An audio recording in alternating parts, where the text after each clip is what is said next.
Hello students, welcome to my channel. आज हम group theory का टॉपिक नंबर 4 साइक्लिक ग्रुप की थ्योरम नंबर 17 करेंगे। प्रीवियस वीडियो में हमने थ्योरम नंबर 15 एंड 16 की थी। अगर आपने वो थ्योरम्स नहीं देखे हैं तो डिस्क्रिप्शन में प्लेलिस्ट का लिंक गिवन है, आप वहां से देख सकते हैं। थ्योरम नंबर 17 लेट कर लिया कि जी हमारा किस में जनरेट हो रहा है, ए में, और ऑर्डर एलिमेंट का ऑर्डर कितना है, N. Then for m less than n, g is equal to generator of a की पावर m। ये कब पॉसिबल हो सकता है? जब इसकी जो GCD है वो किसके इक्वल हो, 1 के। या इसकी सेकंड स्टेटमेंट क्या है, g हमारा क्या है, साइक्लिक ग्रुप है। साइक्लिक ग्रुप मतलब g is equal to generator of a by definition of cyclic group. और जो एलिमेंट का ऑर्डर है वो किसके इक्वल होगा, n के। Then for m less than n, मतलब n क्या हमारा बड़ा है और a की पावर m किस में जनरेट हो रही है, is generator of g। That means g is equal to generator of a। ये कब पॉसिबल है? जब इसकी GCD 1 के इक्वल है। सबसे पहले हम लेकर चलें कि जो इसकी GCD है वो किसके इक्वल है, 1 के। जब भी GCD 1 के इक्वल होते तो हम कैसे लिख सकते हैं, M P plus N Q. और पी और क्यू हमारे किसको बिलोंग करते हैं, हमेशा इंटीजर्स को। और अगर एक्स वाई लेते तो वो किसको बिलोंग करते हैं, ग्रुप को। अब इन दोनों की जीसीडी किसके इक्वल है, 1 के। उसके बाद हमने ले लिया कि एच किसके इक्वल है, जनरेटर ऑफ ए की पावर एम। इसका मतलब हमने प्रूफ क्या करना है, एच इज इक्वल टू जी। तो यहां पे हमारा मेन टारगेट क्या आ गया, g is equal to H prove करना। दैट मीन्स एक बार g को h का सबसेट बनाना पड़ेगा और एक बार h को g का सबसेट बनाना पड़ेगा। दोनों को कंबाइन करके हमारा आ जाएगा g is equal to h। तो अब हम थ्योरम को स्टार्ट करते हैं। मतलब मेन टारगेट हमारा इसको सबसेट बनाना है। और h हमने कहां से लिया है, फॉर एग्जाम्पल ये हमारे पास ग्रुप है और इसका जो सब पार्ट है उसको हमने ले लिया h। मतलब h इसका सबसेट सब पार्ट है, मतलब इसका एक छोटा हिस्सा है। Then for every x belongs to h। तो यहाँ पे हमने एक एलिमेंट ले लिया x जो किसको बिलोंग कर रहा है, h को। तो x किस फॉर्म में होगा, x is equal to a की पावर m की होल पावर t लिख सकते हैं। t X T S M, यहाँ पे आप कुछ भी लिख सकते हो, टी लिख सकते हो, एस लिख सकते हो। फॉर सम टी किसको बिलोंग कर रहा है, जेड को। जो भी एलिमेंट्स लेंगे वो हमेशा किसको बिलोंग करेंगे, एम को। इसका मतलब ये जो एलिमेंट है वो किसको बिलोंग कर गया, ग्रुप को। तो एच इज सबसेट ऑफ जी। तो H is subset of G। ये एक पार्ट प्रूव हो गया। अब हमने क्या लेके आना है, G is subset of H। अब ये कैसे लेके आएंगे, ऑल्सो A को कैसे लिख सकते हैं, A की पावर 1, क्योंकि दोनों सेम होते हैं। 1 किसके इक्वल है, MP plus NQ। Base powers plus में है तो सेपरेट कर दी, उसके बाद A की पावर M लिख दी, A की पावर N लिख दी। क्योंकि ये मल्टीप्लाई में तो हम इसको लिख सकते हैं। नाउ a की पावर n की वैल्यू हमारे पास गिवन है, क्या है, e। तो यहां पे पुट कर दिया, क्योंकि हमें गिवन है जो एलिमेंट का ऑर्डर है a की पावर n वो किसके इक्वल है, e के। सो हमारे पास आ गया, e को किसी भी टर्म के साथ मल्टीप्लाई करो तो वो सेम आ जाता है, क्योंकि मैंने आपको बताया है कि e को क्या मान के चलना है हमने, 1 को किसी भी टर्म से मल्टीप्लाई करो वो सेम आ जाता है, इटसेल्फ आ जाता है। इसका मतलब क्या आ गया, ये फिर इस फॉर्म में आ गया।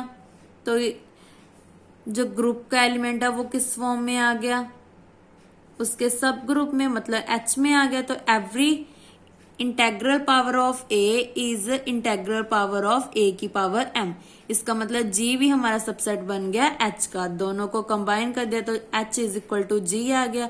और h किसके इक्वल लेके चले थे, a की पावर m में, जनरेटर ऑफ a की पावर m। तो हमारा जो फर्स्ट पार्ट है वो प्रूव हो गया। अब हम कन्वर्स लेके चलते हैं। कन्वर्स में हमने क्या कर लिया, कि ग्रुप किस में जनरेट हो रहा है, ए की पावर एम में। मेन टारगेट क्या है कि जीसीडी 1 के इक्वल लेकर आना है, मतलब किस फॉर्म में लेके आना है, एमपी प्लस एनक्यू टाइप में। तो उसके लिए क्या किया, पहले तो हमें ये गिवन है तो इसको कैसे लिखेंगे, ए इज इक्वल टू ये इसकी सम पावर टी। टी की पहले हमने यूज कर लिया, अब हमने यहाँ पे ले लिया R, for some R belongs to Z.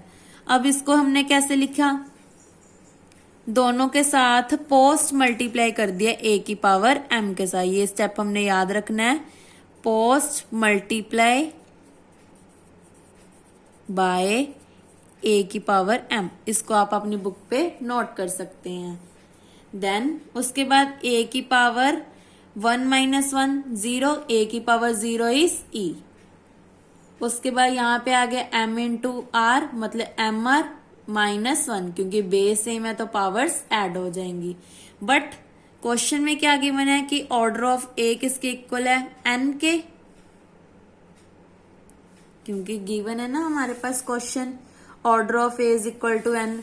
जब भी ऐसे आ जाता है तो इसका मतलब क्या आता है, एन डिवाइड्स एम आर -1, क्योंकि हमने पहले वाली एग्जांपल्स किए हैं, जैसे हमने थ्योरम नंबर 13 में किया था, क्या आ गया था, ए की पावर के T is equal to E, but order of A कितना था, एन। इसका मतलब एन डिवाइड्स पावर मतलब के टी। वैसे हम यहां पे कर रहे हैं, मतलब ये कुछ नहीं है, एन डिवाइड्स एम आर -1। इसका मतलब क्या है, ये अगर मुश्किल लगता है तो ये भी आप स्किप कर सकते हो। अब इसका मतलब क्या है, एम आर -1 अपॉन एन, किसके इक्वल ले लिया हमने, सम एस के, क्योंकि ये पूरा पूरा डिवाइड हो रहा है तो हमने ले लिया कि एस के इक्वल आ रहा है। और इसके बाद क्या किया है, क्रॉस मल्टीप्लाई कर दिया तो एन एस आ गया, और ये टर्म एज इट इज। अब ये माइनस है उधर जाके प्लस, ये प्लस है इधर आके माइनस, तो इस फॉर्म में बन गया, किस फॉर्म में, M P plus N Q type में, और हमेशा इक्वल टू 1 आ गया। तो इसका मतलब जो इसकी जीसीडी है वो किसके इक्वल आ गई, 1 के। यहाँ पे नेगेटिव आ गया, बट जो नेगेटिव है वो भी किसको बिलोंग कर रहे हैं, जेड को। तो यहाँ पे आप लिख सकते हैं for some R comma minus S is also belongs to Z. So ये बहुत इजी एंड इम्पॉर्टेंट थ्योरम है, यहाँ पे आप इम्पॉर्टेंट लिख लो, क्योंकि साइक्लिक ग्रुप का जो टॉपिक है उसमें एक थ्योरम और एक क्वेश्चन जरूर आता है। सो आपने ये टॉपिक अच्छे से कर लेना है। सो इसका रिजल्ट क्या बन गया, अगर जी हमारा साइक्लिक है और एलिमेंट का ऑर्डर n है, देन जी किसके इक्वल है, a की power m, if and only if अगर उसकी जीसीडी किसके इक्वल है, 1 के। जीसीडी मतलब ग्रेटेस्ट कॉमन डिवाइजर, जीसीडी मतलब greatest common divisor. Next definition है यूलर पाई फंक्शंस। ये क्या होता है, फॉर एनी, इसकी जो डेफिनेशन है वो बहुत इंपॉर्टेंट है, जो 2 मार्क्स में आपको आ सकती है। For any positive integer n, हमारे पास क्या है, एक पॉजिटिव इंटीजर है n, मतलब n किसको बिलोंग कर रहा है, z को। Euler p function is defined as number of positive integers less than n and relatively prime to n। इसको कैसे डिनोट करते हैं, फाई ऑफ n, इसको हम फाई बोलते हैं। That means phi of n is equal to m less than m, और इसकी जो जीसीडी है वो किसके इक्वल होती है, 1। तो इसको जो ये डेफिनेशन है वो आपने याद रखनी है, क्योंकि ये 2 मार्क्स में पूछी जा सकती है। फॉर एग्जाम्पल फाई ऑफ 4 किसके इक्वल है, 2 के। ये क्यों आया, क्योंकि 1 एंड 4 की जीसीडी 1, 3 एंड 4 की जीसीडी कुछ भी नहीं कॉमन आ रहा है, इसका मतलब 1 है। तो इसका मतलब पाई ऑफ 4 कितना आ गया, 2। ऐसी प्राइम नंबर की हमेशा जो फाई ऑफ पी मतलब प्राइम किसके इक्वल होता है, p-1। ये हमने ये फॉर्मूला हमने याद रखना है, क्योंकि हम एज इट इज इसको यूज करेंगे। नाउ क्रोलरी क्या है इसकी, a cyclic group of order n has exactly five of N generators, जो साइक्लिक ग्रुप है उसका ऑर्डर एन है तो has exactly five of N generators होंगे। जैसे कि हमने अबव एग्जांपल में क्या किया है कि ए की power M is A generator of group, ये कब पॉसिबल है, जब इसकी जीसीडी 1 है। अब यही हमारी डेफिनेशन है यूलर पाई फंक्शन की, तो इसका मतलब फाइव ऑफ एन में कितने एलिमेंट्स आ सकते हैं, एम एलिमेंट्स आ सकते हैं। इसका मतलब G has exactly five of N generators, मतलब जी में कितने जनरेटर आ सकते हैं, एम। यही हमारी डेफिनेशन है। तो ये तो बहुत इजी थी। नाउ थ्योरम नंबर 18 बहुत इंपॉर्टेंट है ये भी। एन इनफाइनाइट साइक्लिक ग्रुप, अब हमारे पास साइक्लिक ग्रुप कितने हैं, इनफाइनाइट, मतलब इसका ऑर्डर हमें नहीं पता है। हैज एग्जैक्टली 2 जनरेटर, जब भी हमारे पास इनफाइनाइट साइक्लिक ग्रुप है उसके टोटल जनरेटर्स कितने होंगे, 2। तो सबसे पहले हमने लेट कर लिया कि हमारे पास जी किसके इक्वल है, जनरेटर ऑफ ए, और इसके जो ऑर्डर है वो कितना है, सॉरी साइक्लिक ग्रुप्स कितने हैं, इनफाइनाइट। उसके बाद लेट कर लिया एक बी बिलोंग कर रहा है जी को, ये हमारा अनदर जनरेटर है किसका, ग्रुप का, मतलब जी किसके इक्वल है, जनरेटर ऑफ बी। नाउ ए भी हमारा जी को बिलोंग कर रहा है, बी भी हमारा जी को बिलोंग कर रहा है, मतलब कि ए किसके इक्वल आ गया, बी की पावर एम। एम किसको बिलोंग करता है, हमेशा इंटीजर्स को। अब बी जी को भी बिलोंग कर रहा है और ए इसके इक्वल भी है, इसका मतलब बी किसके इक्वल आ गया, ए की पावर एम। दोनों को सेम लिखा, पहले जनरेटर ऑफ बी ले लिया फिर जनरेटर ऑफ ए ले लिया। दैट मीन्स बी किसके इक्वल आ गया, ए की पावर सम एन। एन किसको बिलोंग कर रहा है, जेड को। अब हमारा मेन टारगेट क्या है, हमारा जो बी एलिमेंट है उसके हमने 2 जनरेटर्स लेकर आने हैं। पहले तो हमने डेफिनेशन लगाई है, यहां पे हम लिख सकते हैं bye definition of cyclic group. सबसे पहले तो हमने डेफिनेशंस लगाई हैं, पहले तो लेट कर लिया कि जी किसके इक्वल है, ए के, और इसके इनफाइनाइट साइक्लिक ग्रुप है। ऐसे हमने बी ले लिया, उसके भी इनफाइनाइट है, बट इसको हम लेके नहीं चले भी इसमें इनफाइनाइट है।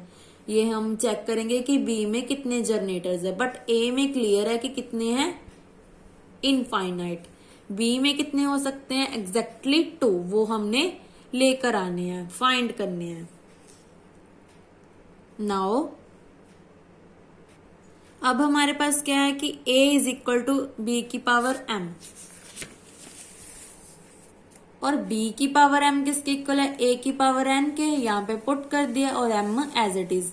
ये दोनों ब्रैकेट का मतलब क्या होता है, मल्टीप्लाई, दैट मीन्स a की पावर mn आ गई। अब हम क्या करेंगे, a is equal to a की पावर mn आ गई, तो मैंने पहले भी आपको सिखाया है कैसे लिखते होते हैं हम, a अपॉन, ये मल्टीप्लाई में उधर जाके डिवाइड, यहाँ पे कुछ नहीं बचता तो हम क्या लिखते हैं, e। अगर हम ग्रुप थ्योरी नहीं करते तो यहाँ पे हम 1 लिखते, क्योंकि 1 का मतलब क्या है, चल रहे हैं यहाँ पे e। अब यहाँ पे ये डिवाइड में, तो इसकी पावर को अगर ऊपर लेके आना तो हम हमेशा माइनस में लेके आएंगे। अब बेस सेम है तो पावर z हो जाएंगी। सो यहाँ पे आ गया a की पावर 1 माइनस mn, और इसको क्या लिख सकते हैं, a की पावर 0। बेस सेम है, पावर्स को इक्वेट कर दिया,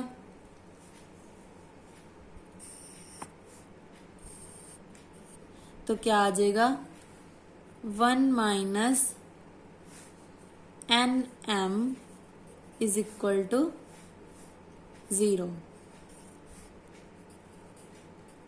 ना 1 एज इट इज, ये माइनस का उधर जाके प्लस का, इसका मतलब एम एन किसके इक्वल आ गया, 1 के।